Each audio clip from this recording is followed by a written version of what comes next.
Sanjay Prakash versus union of India 2025। इस case में supreme court of India ने government को क्लियर डायरेक्शन दिए थे कि जो सीएपीएफ ऑफिसर्स हैं उन्हें ऑर्गेनाइज्ड ग्रुप ए सर्विसेज का स्टेटस दिया जाए और आईपीएस डेप्यूटेशन है उसे ग्रेजुअली कम किया जाए। सिंपल बातों में इसका मतलब यह है कि जो सीएपीएफ ऑफिसर्स हैं उन्हें अपने ही फोर्स में ऊपर बढ़ने का फेयर अपॉर्चुनिटी मिले। तो चलिए सबसे पहले समझते हैं सीएपीएफ होता क्या है। CAPF stand for central armed police forces. ये जो इंडिया की इंटरनल सिक्योरिटी है उसके लिए ये बैकबोन है। कैसे? ये बॉर्डर सिक्योरिटी प्रोवाइड करते हैं, काउंटर टेरर ऑपरेशंस करते हैं, क्रिटिकल इंफ्रास्ट्रक्चर को प्रोटेक्ट करते हैं, नक्सल ऑपरेशंस में योगदान देते हैं और वहां डेवलपमेंट भी कराते हैं। और ये सीएपीएफ में 7 फोर्सेज आते हैं, चलिए उन्हें याद कर लेते हैं। CRPF central reserve police force, second BSF border security force, CISF central industrial security force, fourth ITBP Indo Tibetan police force, fifth SSB सशस्त्र सीमा बल, sixth one is Assam rifle, seventh one is national security guard NSG. Government of India ने recently एक bill introduce किया जिसका नाम था CAPF general administration bill 2026। इसका जो मेन पर्पस था वो था कि सीएपीएफ के जो सीनियर लीडरशिप स्ट्रक्चर को डिफाइन करना। और ये जो बिल है मेनली 5 फोर्सेस को इंक्लूड करता है। तो जो मैंने 7 नाम बताए उनमें से 2 नाम हटा दीजिए, असम राइफल्स और एनएसजी को।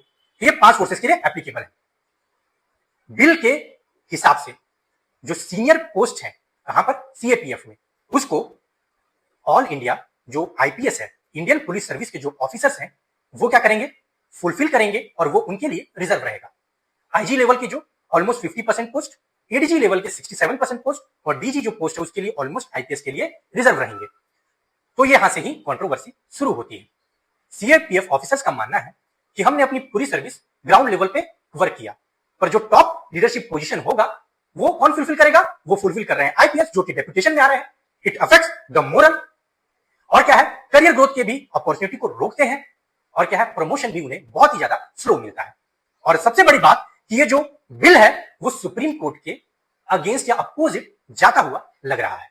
पर गवर्नमेंट का क्या मानना है वो भी जान लेते हैं। गवर्नमेंट का क्या कहना है कि जो आईपीएस होते हैं उनका क्या होता है, एक्सपीरियंस लीडरशिप होता है जो कि क्या नेशनल सिक्योरिटी में काम आता है। और कोऑर्डिनेशन बिटवीन स्टेट्स उनका क्या है, बेस्ट है।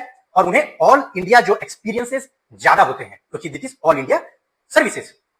बट क्या ये इक्वल अपॉर्चुनिटी है सीएपीएफ ऑफिसर्स के लिए कि नहीं? सो ये फेयर ट्रीटमेंट भी नहीं लग रहा है, neither they are getting equal opportunities. तो यही मेन इशू था। तो क्या आपको ये लगता है कि ये जो बिल है वो फेयर ट्रीटमेंट नहीं दे रहा है और इक्वल अपॉर्चुनिटी को वायलेट कर रहा है? तो कमेंट में जरूर बताइएगा।